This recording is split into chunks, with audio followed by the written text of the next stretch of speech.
নিজের চোখে দেখা। কিছুদিন আগে একটা জানাজা পড়িয়েছে, খোদার কসম করে বলছে 6:30 ইন্তেকাল করেছে। হসপিটালের বিল দেনে বালা নাই, 4-4টা সন্তান। অ্যাম্বুলেন্সে ঘরে ঘরে আসবে, 1000-1200 টাকার বিল দেনে বালা নাই। কি বুঝলেন? ক্ষণস্থায়ী দুনিয়া।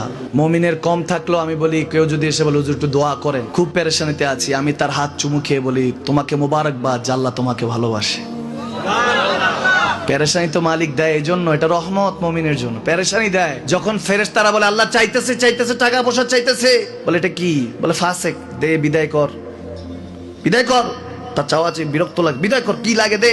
আল্লাহ 10 কোটি দিয়েছে, 100 কোটি দিয়ে বিদায় কর।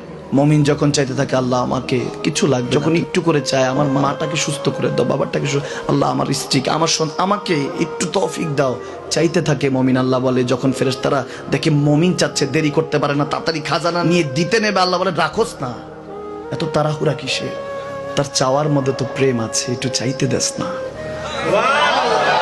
থাকুক না মুমিন আর একটু পেরেশান, থাকুক না, থাকতে দেস না, একটু থাক, একটু থাক।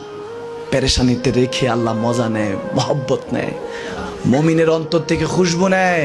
আল্লাহর বড় মায়া, মুমিন যখন চায় আল্লাহ তখন মায়ার নজর নিয়ে তাকায়, হায় হায় আমার বান্দা, সুবহানাল্লাহ।